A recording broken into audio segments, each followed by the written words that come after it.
Please continue to enjoy your lunch, but I want to welcome you again to this ladies' lunch, sponsored by the Clare Boothe Luce Center for Conservative Women. I am Michelle Easton, president and founder of the Center for Conservative Women. I founded the center 29 years ago after serving 8 years as an appointee of President Reagan and 4 years as an appointee of the first President Bush. You've heard from Carolyn Sears, who runs our student program. She opened the lunch today. She sponsored a great Luce Center woman speaker at her college, the University of Dallas, and she also served as a summer intern, both great qualifications for being hired full-time at the Luce Center. We have some of our summer interns with us today. They've been with us all summer, participants in this wonderful conference. And I want to ask these 5 interns to stand. Don't be shy, ladies. Everybody stand together if you would. Catherine Bedard from Clemson. Come on. Jenna Hagman from Hillsdale. Felice Lagarde and Grace Kurkowski, both from University of Dallas. And Evangeline Fauci from Grand Valley State. Thank you, ladies. They were excellent summer interns for us. If you think you might be interested in becoming a stronger woman leader by spending a semester or a summer with us as an intern, please apply and feel free to speak with any of these Luce Center summer interns or staff. We also have information about being an intern in your folder there and on our website. We're hiring now and have slots left for internships for the 2 upcoming semesters, for fall 2022, spring 2023. Some students get full credit from their colleges for a semester as an intern. And yes, we pay you quite well, I think. I also want to introduce you to our staff who are here today. You heard from Caroline, our program director. Don't be shy now. Jeannie O'Connor is our vice president. Stand up, Jeannie. Cindy Rushing, our development director. Stand up. And Lindsay Cruz, my assistant, who did most of the planning for this, along with Caroline. There you go, Lindsay. I also want to tell you, after 29 years of working with extraordinary young conservative women, I wrote a book titled How to Raise a Conservative Daughter. It's in its 3rd printing, and here's what I want to do. I'm going to send the 3 best student evaluations, signed copies. I'll inscribe it to your sister, your niece, or to you, whatever you like. The evaluations are in the folder. If there's more good evaluations, I'll send more books. No one-word answers, please, for the evaluations. Please take a bit of time to think about the questions and answer them. It's really very helpful to us as we plan our programs for young women for the coming year to have some detailed feedback from conservative women students like you. Now, you might be interested to know, I came to Washington as an intern, like many of you are, right after college, and I never left. I married a fellow I worked with at YAF. We had a family, and I actually worked my first 5 years after college for Young Americans for Freedom, which is now the foundation. And I was an intern, starting as an intern, and then I was hired full-time. Being a good intern is a great way to get a good job. And then I went 2 years to National Right to Work. These jobs were before I worked for President Reagan, and I put myself through American University Law School at night here in town during the YAF and the Right to Work years. I came through YAF. I had a YAF chapter in my college, Briarcliff College in New York. I finally had enough confidence to bring in a speaker. My senior year, I'd spent a junior year in England, London, England, University of London, which was totally socialist at the point before Margaret Thatcher became prime minister. And it just lit a passion in me to come back to America and fight for freedom, having seen socialism firsthand. I know how challenging it can be to bring a speaker to your campus. Mostly left wing. I know some of you are at a little better places, but I know they're much worse now than they were when I was in college. But bringing a speaker in really changed my vision of what I wanted to do with my life. I was going to be a teacher. But here I am fighting for freedom all these years later. It It was empowering and so gratifying. And I hope every one of you will seriously consider doing the work needed to bring in an articulate conservative speaker.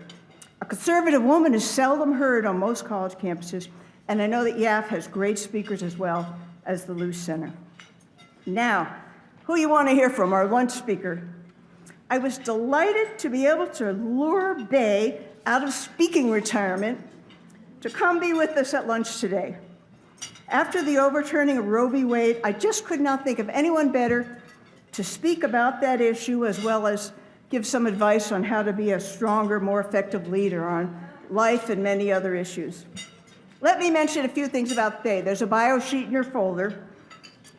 I'm going to tell you some extra things. She's one of 8 children. She grew up close to here, over in D.C., over by Capitol Hill, back when there were loads of middle-class neighborhoods in D.C. Most were anchored by their community parish church, and that's how many of the big cities were. At the age of 32, during the administration of Ronald Reagan, Bay was the youngest person ever to serve as U.S. Treasurer. She had her name on all our dollar bills. Bay ran her brother Pat Buchanan's presidential campaigns, 1992, 1996. They were great campaigns. She was a CNBC talk show host for years. She was a regular commentator on CNN and has done so much good media for our side. Bay is so good engaging in debate, not just on television, but also on college campuses. And we would love to try to get her back on the campus circuit and to work with you to send her to your campus. If you would like us to help you bring Bay or another great woman speaker to your campus, or work with YAF as well, just ask us. We are a conservative women's group. We only promote women speakers, and Bay, probably over the years, is our all-time most requested speaker.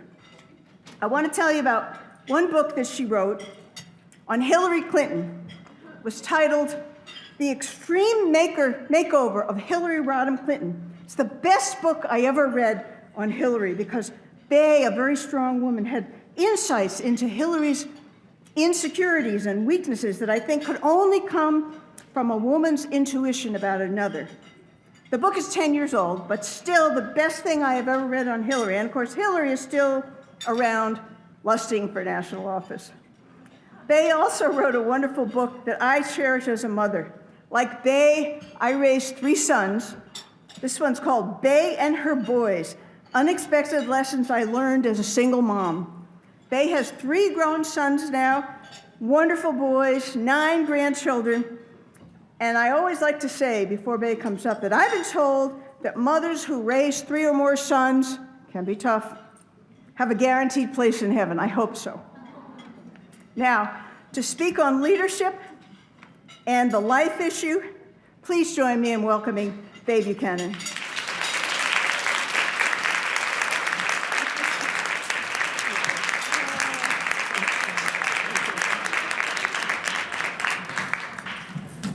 Michelle is pushing it. She got me out of retirement for one. Let's see where that goes. But she made a smart move. She asked me to speak to this luncheon. And I've been doing this luncheon with her, and we've had more fun at this ladies-only luncheon than I think anything else we do.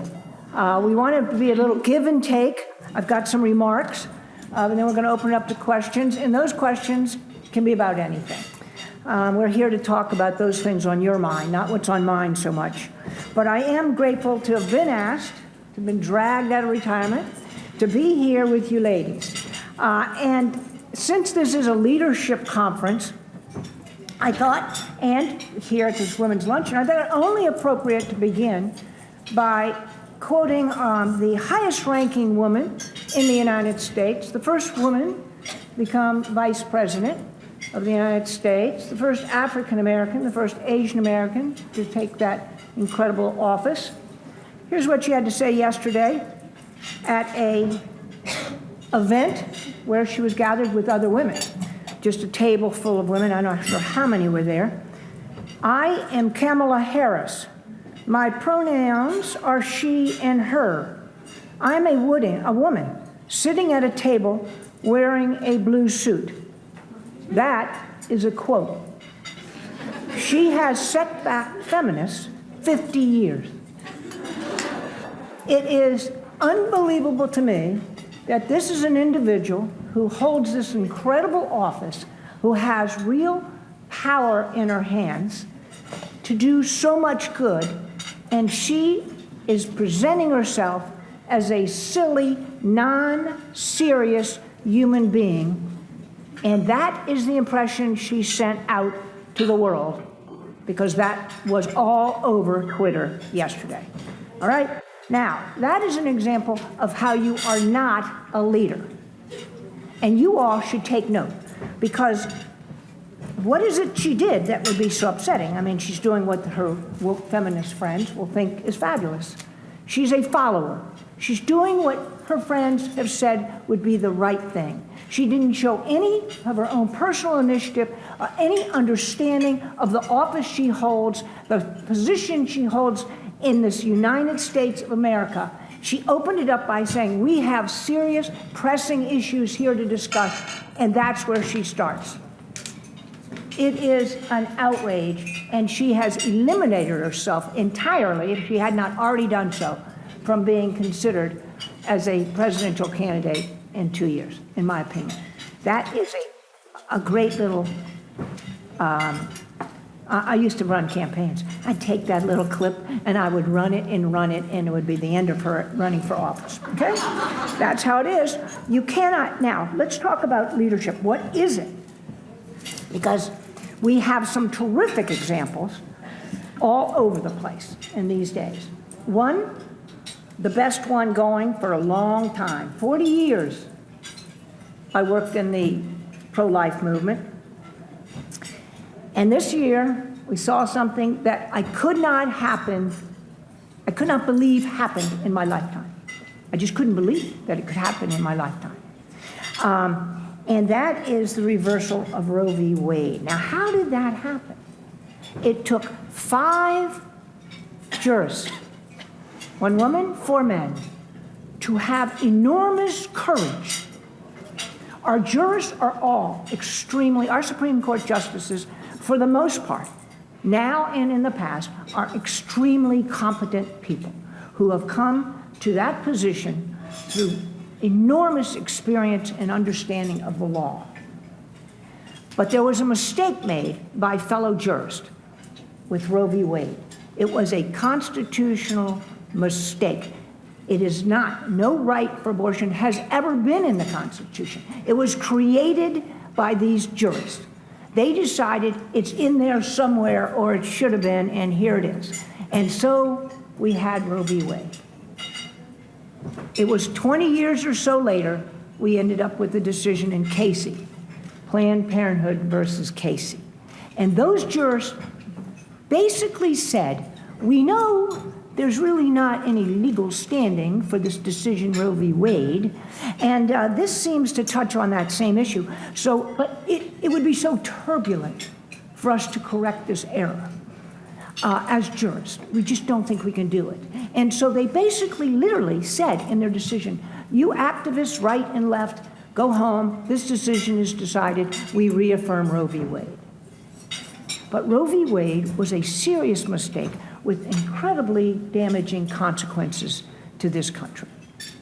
And so lo and behold, we end up with 5 judges who said, no, we too think it was a mistake. And we think it's time that somebody stand up and correct it, because the damage has been great.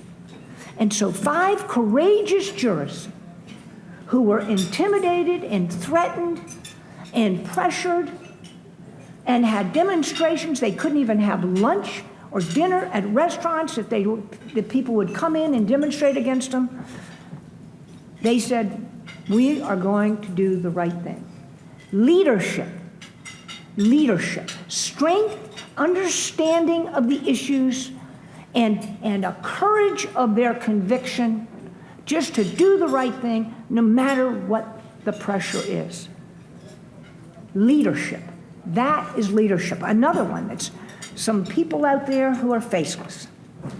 The decision was based, it's Dobbs versus Jackson women's health organization. Jackson is a abortion center in Jackson, Mississippi. It is the only abortion center in all of Mississippi, because the pro-life people in Mississippi have been pushing and pushing and pushing more and more restrictions on abortion centers to reduce it to be just one. Do you think they gave up, saying, hey, we only have one here, that's pretty good? No.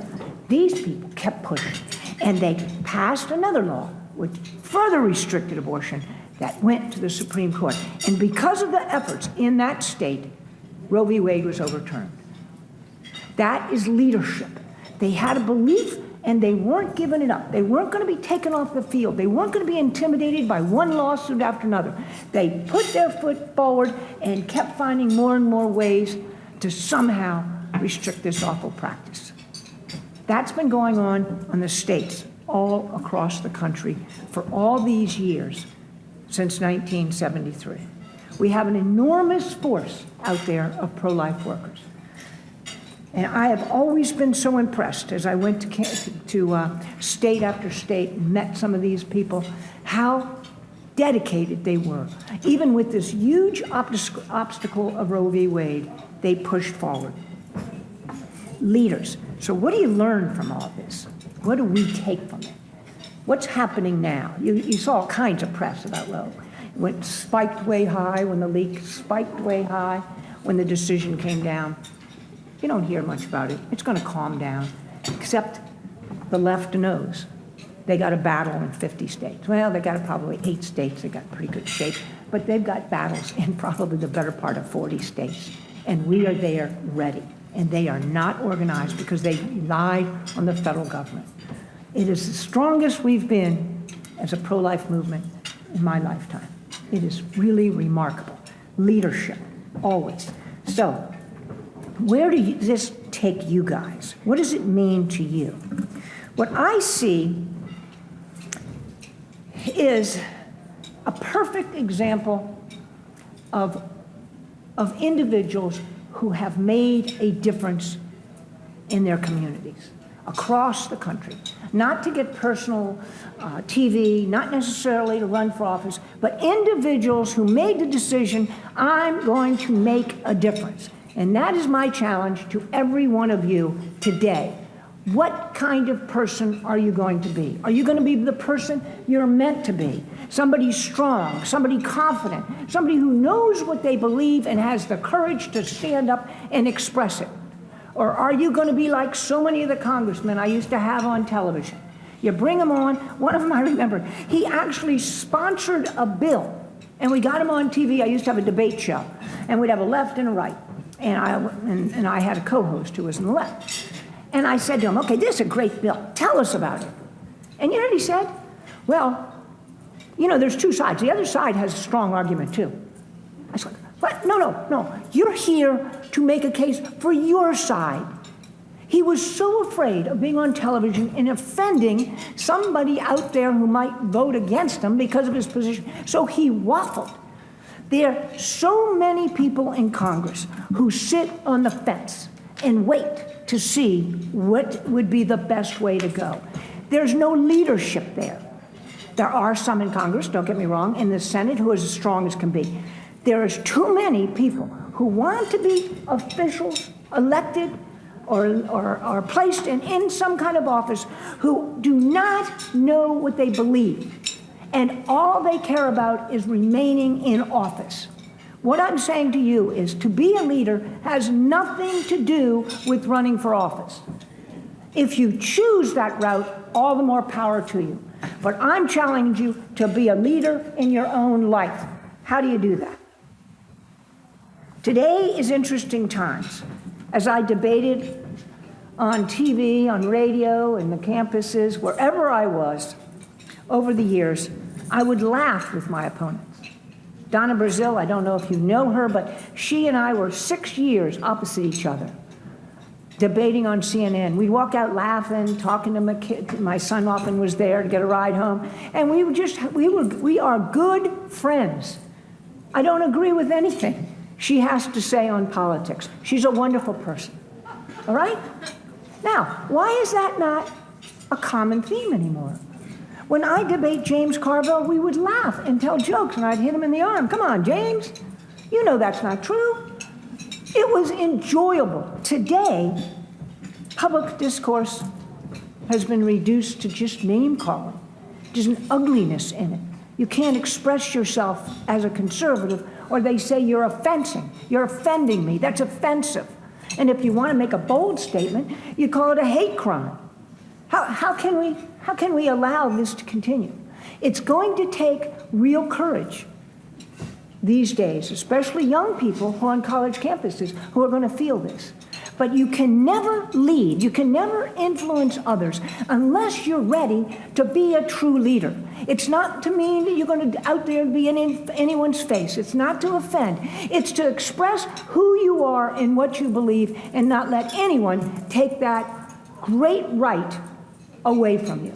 So how do you do that? The first thing is you need, if you really want to be a leader, you need to decide now, okay, how do I do this? I'm ready to listen. Pick an issue. Maybe you want to do two, but just pick one at first. And you got to know it. You got to grasp that issue. You got to study it. You got to look at the opponents. What do they say? What about websites? You got to know, you have to understand both sides. You can't just be blind and only talk to those with whom you agree. So now you got a sense of it. You're still right solid on the issue now that you've learned a little bit. The next thing you have to do is start talking about it with friends, with people who are involved. I always like to choose the issue of life as a way, as an example. It could be guns, it could be immigration, it could be any issue. But I'm going to use as an example life. So, okay, now you got the issue of life. You learn a little bit about it. Why was Roe v. Wade overturned? You need to know that because the people you're going to be dealing with are furious. So you have to be able to explain it to them. Okay? Get the facts. It was a mistake. It was a mistake made. And the justices corrected the mistake. Now go to the states and deal with it. All right?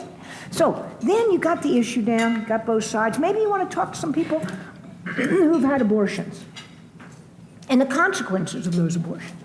Get yourself to really understand and start to become passionate that this is a terrible practice. It's terrible for the baby, and it's terrible indeed for those who have gone through it. Now you're passionate. Now you say, this isn't good for anyone, okay? That you need to get it to that level, an emotional level where you really want to make a difference. You can save lives if you're willing. And so then you have to take it to the next step. Some people don't really know this issue. They really don't care about it, or they're pro-choice. You need to be willing to go talk to them, to engage them, to go and sit with somebody and say, what did you think about Roe v. Wade? And this is so easy nowadays because it's common. It's going to be all the talk another month as the elections come. And say to them, okay, and listen to them. Don't get your back up. Let them have a chance to express themselves. They think we hate them, and I do believe they hate us. All right? There is enormous emotional animosity amongst people who just simply disagree. We need to break that down. In order to reach them, you have to touch their heart. So they're going to have to find you an interesting person, to want to kind of open up to you, to show some respect, and you show respect for them. There is nothing wrong with people with whom we disagree. We just have a difference of opinion. And they should not tell us we cannot express ourselves. Okay, so you take it to the next step. So what do you think? You say to your friends in the student lobby, all of whom you know are all feminists. I was pretty pleased about this Roe v. Wade decision. What do you think? You're going to go nuts. They're going to go nuts on you, okay? You need to feel that. You need to have that experience. Because if, indeed, every time you raise your voice about an issue you believe in, somebody gets angry and then you back off, they win. They've quieted us. There's no more voice on our side. The unborn has no champion because you don't want to deal with this. And that is what's happened for years in our party. For years, our leaders would say this is too controversial to talk about. because they just didn't want to get into it. And as a result, how many more million babies were aborted? Because there was no leadership. It takes guts. It's not easy. It's extremely hard to be a true leader, to be a champion of an issue that you believe in. But if you want to do it, you need to take every opportunity you have to express yourself boldly and confidently, because you know the issue. You know their side. You know that they have some good points. But you are not going to back down because you got the high road and you know you're right, that it's a child. And the first thing they say to you, what about the poor girl that's raped? I'll guarantee you that's the first thing. And you say, oh, that's a good point. Do I really believe in no abortion for rape? Maybe you don't. Maybe you think that's a legitimate exception. I, for one, when you hear that, you need to go to people and ask both sides. So go back to your pro-lifers. Hey, what do you think? What do they say? They told me rape. How can I defend some poor little 14-year-old raped by her dad being forced to have a baby? And it's very tough. Okay? So you go and talk to different people, and some will say, no, you have to have rape as an exception. And if I were a governor and a bill came across my desk that said rape as an exception, you watch how fast I sign it. I want restrictions. I want reductions.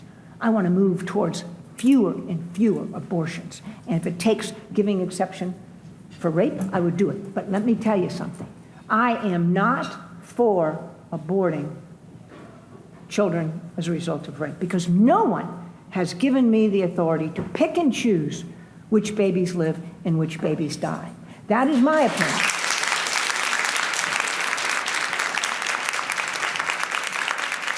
Now, once you understand that that is a child, and you understand that your obligation now is to be that child's voice whenever possible, so maybe you can save another one. Then when they start on you, you've talked about the rape, now you got a firm conviction of where you stand, you go back again, and you go back again. It's called the firestorm. Their effort will be to intimidate you, make you feel anti-woman, make you feel lesser, but confused, and you will not want to go through that. Okay? I know that. But when you go through it 5 times, 10 times, 20 times, pretty soon you're like, oh, yeah. Call me any name you want. Okay? Call me a racist. I've been called that so many times. I respond to it. Well, I don't care what they say.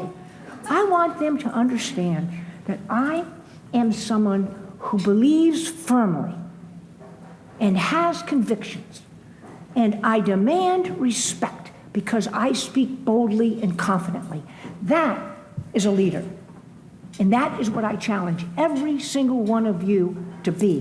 Because right now, this country needs that kind of positive strength coming from our young people.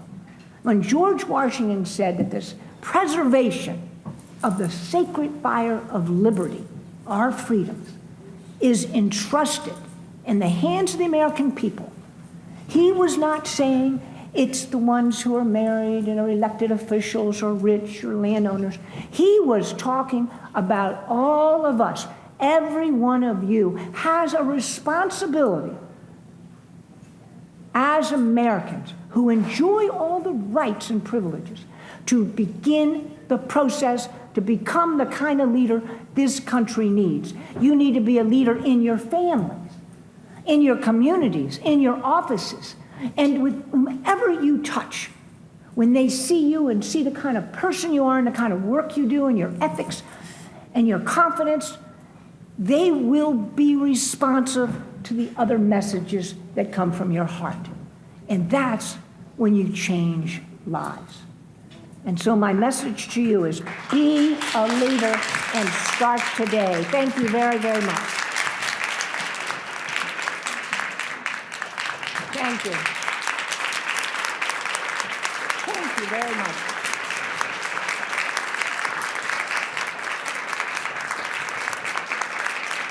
Thank you very, very much. Now, Michelle, who has a memory like an elephant, they say, has asked me to tell a couple stories as questions begin. Just a few stories of my personal experience in the workforce and what I recommend. When I was not much older than you guys, I worked for the Reagan campaign. And it was my job, I was in the accounting office, and I had to do the monthly reports. We did not have computers like we had today. I know how old I must be. But we had to have 50 copies sent of this huge report of expenditures and receipts to the states. Each state had to get one, and it had to be arrive on a certain date, and we had to do this every month, okay? So I would be there late at night, Xeroxing them all to get them ready for the people who came in the morning. And so I was constantly on the Xerox machine. It would break down, and we had a policy that you would have to fix it. Well, I would call the guy at 2 in the morning, because I had to have this thing done by the morning. I had to have it all laid out so people coming could collate it, and we could send it. And I'd call him. I said, you need to come in. He'd be like, Bay, it's 2 in the morning. I thought, yeah, but you're the guy that comes to fix it. So he said, I got a good idea. Let me teach you. So he would then instruct me. Many, many times I had night conversations with him. And he would say, move this out, move that over, move this out, clean this. And so I became the expert at fixing a Xerox machine. Now, that seems irrelevant to you. I also had a master's degree in mathematics, and I was an accountant. Okay? However, how I got my reputation in the political side of this campaign was the Xerox machine. Because the press secretary would come in, we got to have a press conference, the candidate's coming in, I need copies of this. They would go to put it in. Now, it's broken. And they would be crazy. They'd be crazy. What are we going to do? Who can make this work? And the people around the Xerox machine asked Buchanan. So the political guys would come in, press secretary, campaign manager. Hey, you Buchanan? Yeah, I'm Buchanan. Can you fix the Xerox machine? Yeah, sure. That was the finest reputation I had. I could fix the Xerox machine. Do not think that some little aspect of the work that you do, where you become the expert, is not of value. The point is, when you go to work in a business, learn it all. Learn it all. Don't think anything is below you. There was another time in a subsequent campaign, again with Reagan, I was national treasurer, highest ranking woman in the entire campaign. I was 30 years old. And so all these women in the office said, Bay, you need a window office. Look at all these window offices. You should have a window office. And you should go to these meetings. You're not invited to the meetings. And I'm, of course, working in there like, huh, what? No, this is very important. This is not right. And so at the time, I called my brother, Pat, who had worked for Nixon, been in the White House. I said, look, I got a lot of pressure that I should make a case about this window office. He said, Bay, I remember a guy in the Nixon campaign, he had a PhD, was high ranking, had a great title, and he came in and measured the offices before we moved into the White House to make certain his was bigger than several other people's. I remember that about him. I don't remember that he's written books, that he's super intelligent, and that he is, highly educated. I remember that he was kind of a small person because he was more concerned about the size of his office than he seemed to be about anything else. Do not fight for a window office. That will be what you're remembered for. Choose your battles. Choose the ones that are important, that make a difference. Whether you work in that stupid window office or not doesn't matter. As long as you keep your priorities straight, you will see. And then he said, don't you do a lot of reports for these meetings you're supposed to go to? Because they don't know how much money we have. It's hard for them to budget, isn't it? He said, don't give them the reports. Don't send someone else into the office with enough information to answer questions. So I would tighten my little financial reports to just this big, 1/2 page. And so if somebody said, hey, is there money for us to increase polling and such, they'd be like, I don't know, we'll have to ask Bay. And then they'd come down to my office. And he said, make them come to you if they won't allow you in there. Make them to be dependent on you. It worked beautifully. Okay? Be smart, women. Be smart, ladies. Think about what is your priority. And don't get yourself all upset over pronouns, for instance. Okay, I think then we should open up to questions, don't you think? Okay, let's go for it. Thank you so much for taking the time to talk with us today. My name's Sophia Corso. I'm from Syracuse, New York. I've asked this question to a few different people here today, but I wanted to ask you. Sure. It's kind of a two-part question. So my first part is, what do you do when you have a relationship, whether it's familial, romantic, or a friendship, where God is absent? And then the second part to that would be, how do you encourage people to have the courage to stand for their values, whether it's their, Christian values or conservative values on the college campus or in their daily lives? Two excellent questions. Thank you. If it's a romantic relationship and God is absent, you got to reconsider that relationship, how far it's going to go. Now, you either have to introduce God to the relationship or at least make certain that he is respected, or that relationship will never work. That much I will guarantee you. All right? Now, if it's not if it's just a good friend, personal, I think it goes back to what I say. This is who you are. This is your beliefs. All right? You have strong Christian beliefs. You don't keep them inside. You make an effort to let people know that in a way that's natural, not in your face or, you should really believe this, I mean, no, nobody wants to hear that. We don't want to hear it. But in a way that says, this is important, or I love this movie because of the message, or make it clear to those around you. I remember wherever I worked, wherever I was with, I wanted everyone to know a couple things. I do not use bad language. I do not use bad language. So if you use bad language in front of me, know that that is something that will cause me to have less respect. Now, I don't say that. I don't care. Campaigns, especially guys, use all the language in the world. And I never would say one thing, but I never used the bad language. I also made certain, any chance I get, because life is important to me, to say something about life. Just to, hey, that was a great decision. I love anything to make people know, who are you? Do not let them make you feel uncomfortable being who you are. That is the key. If you feel hesitant to say something, to have a comment about what's going on around you, you are failing as a leader. That is the intimidation. That's the firestorm. You have to then say, thank you, Lord. This is an opportunity for me to get more comfortable. I'm going to say it. I'm going to feel terribly uncomfortable. I'm going to go home and say, oh, what did I do? But you know what? You're going to go do the same thing again and again. That is how you become the person you're meant to be. You walk into a room, people in that office say, she's really quite pro-life, She's really quite Christian. A good gal, hard worker, does this and that. She's a little too religious for me. Oh, okay. Does that bother you? No. You've let them know, and when you say something, they will respect you. That's the key. It's all about willingness to be the leader you're supposed to be. Thanks. There's one line. Thank you so much. Okay.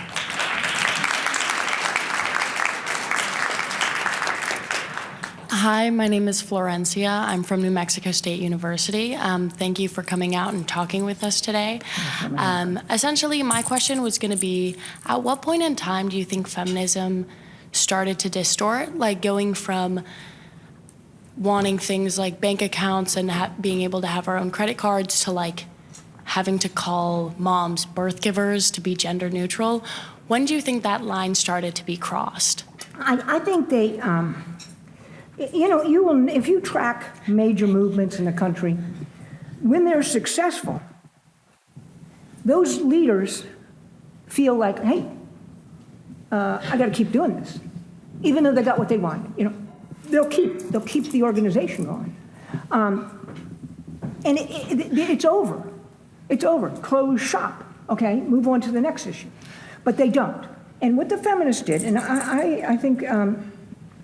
When in the 50s, 60s, there was a real effort for equal opportunity, equal education, equal, jobs. All kinds of women went through law school, became doctors, but they wouldn't be hired. So then they put the pressure on the law firms, on the hospitals, on different organizations to make sure we got hired. All that was exceptionally good. It was the high road. We should have those things. Well, they won, didn't they? And now we have a woman vice president. So what else are they going to do? Okay, let's see. What else we'll do? We'll expand it to include all these other issues, and then we'll champion them. I mean, they are past the point of serious, as I said. And I think they're burning out. How can a group of people whose greatest concern is the pronoun be effective? Because nobody's listening. I ask you, name one man, no, Pete, you might get me on that. Any major leader who's a guy, I mean, I can imagine Ronald Reagan sitting at a table, first thing, my name is Ronald Reagan. What? We already know that. Kamala, you're the vice president. You don't have to tell us your name. And I'm sitting at this table and I'm a woman. Actually, we can see that, okay? You know, I mean, this is diminishing. She has no longer any authority. And the key when you take a position of authority, of a title like this, even senator, congressman, mayor, you have a responsibility to represent the group. And you have authority, and you must present yourself as respectful of that authority, but at the same time, presenting yourself as recognizing it. And the feminists have lost their way. They're out. I remember when I was Treasurer of the United States, and this group, Don Regan, said to me, okay, all the agencies have to talk to these women. You're taking charge, Ben, with this project. Okay, what is this? We want to go through the entire IRS code and make it neutral, gender neutral. And I'm looking at him. Does that mean I have to read the IRS code? Oh, no, we're going to go through each part and we're going to change the he to they or something. And I looked at him and said, you go for it, okay? Good, and let me know when it's done. I mean, why don't we spend any time on it? Nobody reads it. Who cares what pronouns are in there? It was insanity to me, to so many good efforts. So my position is I think the feminists have overplayed. I think they've, when you see the transgender swimmer running against women, that's not selling in America. Okay, that's unfair. We were supposed to be for women and opportunities in sports, not to let the men jump in on it and take the awards. That's just ridiculous. So I think they've overplayed their hand, and I think you guys have an amazing opportunity to stand tall and be rational women who believe in being strong, competent, but not with attitude about somebody's going to offend me with some word or two. You see what I mean? Yeah. That's my opinion. Thank you. You're welcome.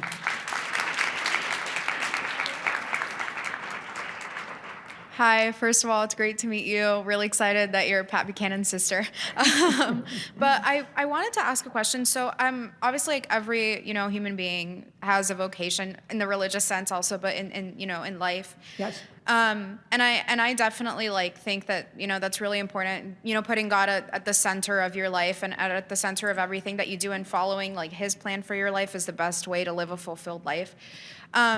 But, for those of us who are still kind of discerning that aspect, what's your biggest tip because I personally believe that living, the best way to make a difference is living out as an example in your everyday life and just, every single day just living as a witness. And so what's your best piece of advice for how to live a fulfilled life in that way, just in the everyday, instead of, thinking about the bigger picture, which is important, but in just focusing on the day-to-day? It's an excellent question. You are right in this regard. There's no better influence of other people than to see somebody living right. That will influence others to be better. It just, and also to respect you. But you need to take it a step further. You need to let them know what you believe. You can't just be someone who's always doing, unless that's your role and you don't want to be vocal. But you're missing the opportunity. I often say, you're in a classroom, you got all these pro-choice people in there, and somebody mentions Roe v. Wade or abortion or something, and you say, you know, I just like to take a point here. You know, it's a child. It's always a child. Now, that's about all you're going to get out, okay? Because they're going to be screaming at you, okay? But who listened to you because they saw the way you lived your life? They saw that you were somebody to be respected. And they just put in their mind, that person has enormous courage. I mean, she really believes that. How do you know that 2 years from now, 5 years from now, that person doesn't remember exactly what you said and saves the child's life? You can make a difference by being what God wants you to be, which is to influence others for the better, to do good, to live that kind of life. But to influence them, you have to make certain that you're not hesitant to speak your beliefs. Not that you have to go down and talk about all your Christian beliefs and every single tenet, but to just be in general, acknowledge God in your life. That's a powerful thing, right there. A lot of people would be hesitant to do that. You should not be. If he's guiding your life, why not say, I had a great time Sunday as a church when you go to, you know, because people realize you're a believer. You see what I mean? That you don't have to come and announce it. It's just that you're willing to constantly drop the crumbs. That you are a happy human being, and that happiness comes from what's inside you. And you're willing to tell people what that is. Thank you. Thanks for the question.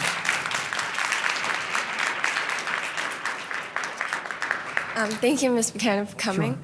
My name is Vanessa, and I go to Clark University. I've noticed it's been increasingly acceptable as women in America to use derogatory terms and to be either uncultured and rude, especially those at my professors at universities, like women, even in political power. I know especially Alexandria Ocasio-Cortez. She's my representative, and I'm aware a lot more of what she does. But among just political realm in general, what would you say to women who are very much worried about this and this pattern of how it's okay to be rude and to scream and to yell and to have temper tantrums when they're adults, but they don't seem to be that way? And how as women, do we stay on top of our morals and not want to change, but rather say that our morals are right, even if the media, the Twitter, the trending is this is great and it's sane and okay? How do you stay just to yourself as a woman? It was sad. There are so many women who think that the way to get ahead is to be like the guys. That was a real movement back in this. That was behind the sexual revolution. Okay, guys can sleep around. We should be able to sleep around. What the heck?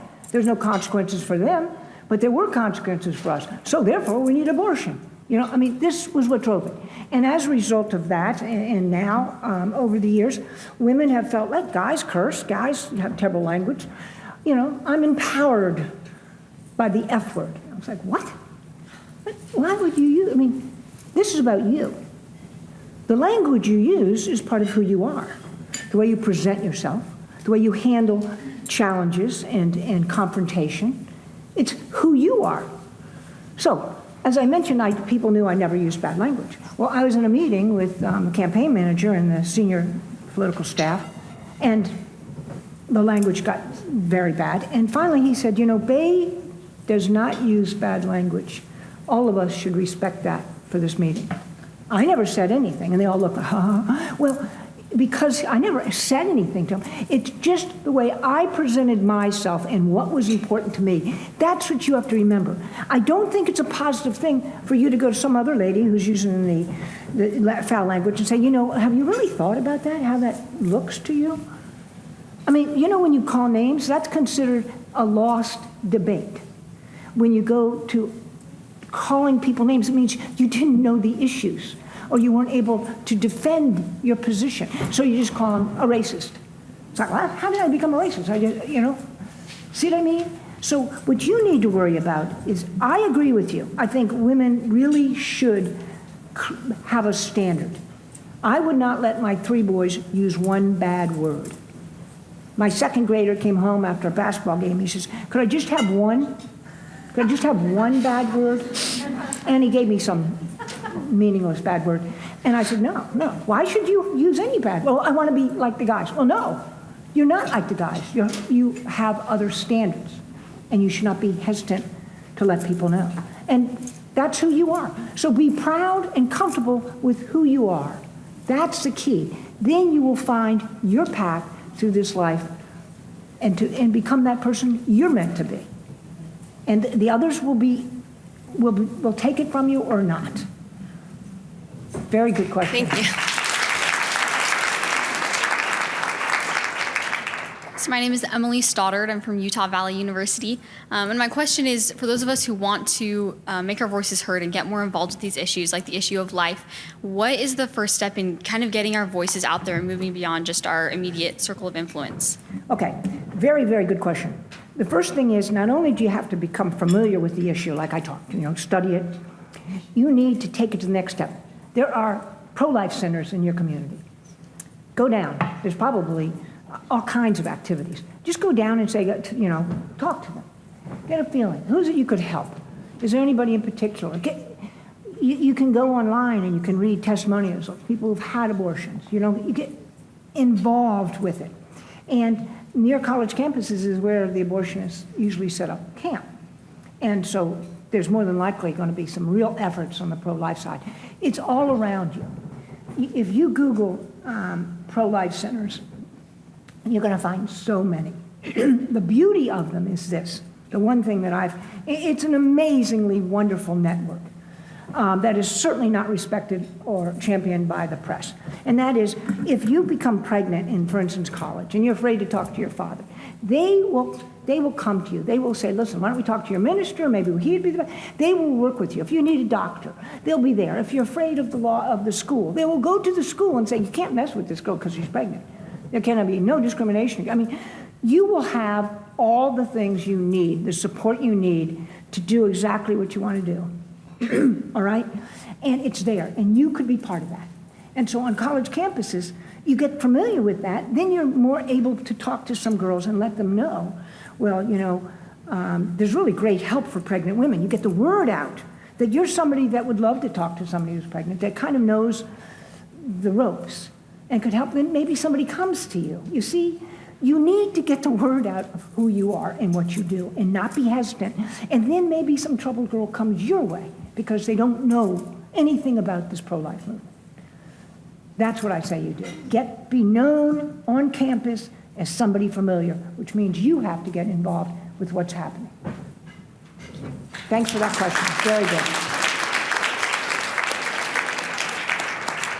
Hi, my name is Felice Lagarde. I'm a summer intern at the Luce Center, and I attend the University of Dallas. My question for you is, do you think the greatest changes to American culture come from these everyday instances of leadership, as you were describing, or from the big think tanks and political legislation in Washington, D.C.? People. People's where it's all at. Thank you. The big think tanks can do a lot of good work. And they can make the big presentations, and they have lawyers that can do go to the court and all. And they're necessary. But where it's all at is the people. There's no question. You have no idea all the restrictions that are now in place across 43 states. Why? Because people said, okay, we can't get this, but how about this? How about no funding? We'll move there. How about 15 weeks? No, let's move it to 8. And they knew they were going to get knocked down by the Supreme Court, but they kept pushing. Maybe one little thing will get accepted, and some things did get accepted along the way, so then the other states follow. It is amazing what's accomplished by people. That is the key in your community and in the states, most importantly in your family. Thank you. You're welcome.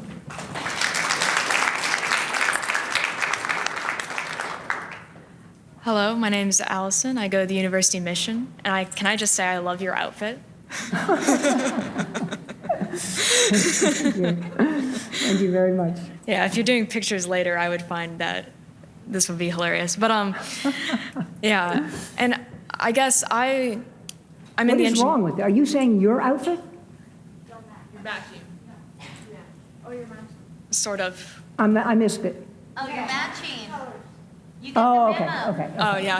No, it's all right. Sorry, guys. No, it's okay. Yeah, but I'm in the engineering program, and I've often found going up for awards and stuff like that, they'll ask questions about what I've done for DEI or different diversity, equity style stuff. And there's a large focus on that. I find oftentimes it sort of veers not just sort of to equality of opportunity, but more to we just need more women and we need sort of equal representation, almost to the point of tokenism. And I'm just wondering where you think the line should be drawn at that. Tokenism hurts us because you end up with people that are not prepared, if you like, not ready for this position. And then they say, well, see, women, they can't do the job. I mean, if you talk to black conservatives, they'll say the worst thing in the world is for blacks to end up in universities that are Ivy League where they really would do really super and be stars at the next level like they were in high school. You know, they're great stars, they're brilliant, and they get into these terrific schools, but maybe not the Ivy League, and then they're put into the Ivy League and they don't exceed because the competition is incredible. And then they're deflated and they go home, they can't do the work. It's a terrible thing. I am totally opposed to any kind of affirmative action program or to put people in positions which they have not earned. If it's a tie between a guy and a girl, okay, and you're looking for more diversity, then you pick that. That's fine, but make certain that everybody's been treated fairly. And for you to be in a position where the people are always, look for this, look for that, just focus on your job and excel. Because the one thing I have learned, if nothing else, in the business world, is people want competent people around them. They don't care what color, what religion, how they look, whether they're tall or short. They need competence around them because it makes them look good. It makes the shop run. They can rely on competent people. So when people start talking to you about all of that, I would stay as far from it, if you can, as possible. And let them, you worry about that. I'm too busy today. Be a competent person wherever you are and do everything you can to make certain the boss or whomever it is that you're responding to understands that you're there to be part of the team. But I would, and I don't know if you can, I know there's rules, regulations, but I would not get dragged in. I wouldn't even go so far as to say you don't agree with it. I'd just stay out of it. You know what I mean? I don't know if that's possible, and I'm not certain that is a good answer to your question, but I think. I think it's a great answer. Thank you Okay, very much. good. Yeah. Good. And you look great, by the way, whatever. Yeah. Hi, my name is Miriam. I'm from Indiana University. And first of all, is it possible to turn down the AC a little bit in this room? That goes to her, that table. Thank you. Yeah, and my question is, thank you so much for coming to speak, Sure. first of all. And I was just wondering because I know that Clare Boothe Luce has a program that supports women in STEM and all these career paths. And I was just wondering to what extent you support women that choose to be homemakers and stay-at-home moms as their career. And do you think, okay. It's a very good question. Okay. I think this is you can't plan your life. You may think you can, and certainly you can put it on a path to get to where you're hoping to go, but things happen. I think, number one, women should get the best education they can get, go as far as you want. If you want to be a doctor, get yourself into medical school. Do not think, oh, maybe if I get married, this won't work. No. You become what it is you want to be. And if you get halfway there and you end up getting married, then you got to make different decisions, all right? But try to choose, like if you do want to be married, you want to have children, try to choose a path that allows you to be able to do both or to be able to take time off for 3 years and go back in. I have a sister-in-law who wanted to be a partner in a law firm. And she was on track to be the partner, may have even become a partner, I'm not sure. But then she had a baby, and she wanted to be home at 6 so that she could see the baby while he was still awake, all right? And people were like, well, she's not putting in her hours. The other partners were talking at the meetings. We're not getting the kind of turnout that and she had worked her head off. And she was so angry because at work she wanted to be home. At home, she was worried about not being at work. And so her life was falling apart, okay? And so my brother, to whom she's married, said, go into government. He had been assistant U.S. attorney.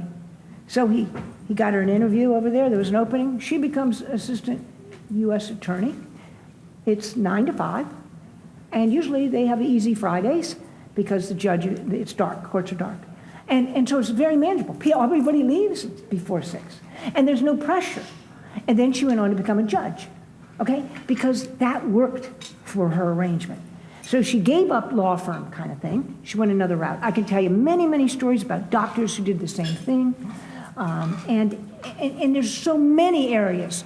But keep in mind, your job first is move forward as fast and hard as you can to get the kind of education that will get you where you want to go. And then always realize that what are your priorities? And I strongly suggest that once there's kids, there is only one priority, and you need to make it work. And then secondly, if you're married, there's another priority. And that is your job to work things out. The two of you. No one tells you, he should keep his job and you should give up yours. No. This is for you two to determine what's best for your family. Keep that always in mind. But that does not mean, I met a girl when I was in my 20s. I became friends with a gal who said, I always wanted to be a doctor. And she was a researcher, very smart. Always wanted to be a doctor. My father said it would intimidate guys and I wouldn't be able to get married. Well, here she is, 28, unmarried, and not in the profession she wanted to be in. What kind of deal was that? Because he didn't think it was the right way. He was old school. You guys don't listen to anything but your heart. Become what you want to be and work it as hard as you can, but always keep your mind open for priorities having to change. Thank you all very, very much. Wonderful group of questions.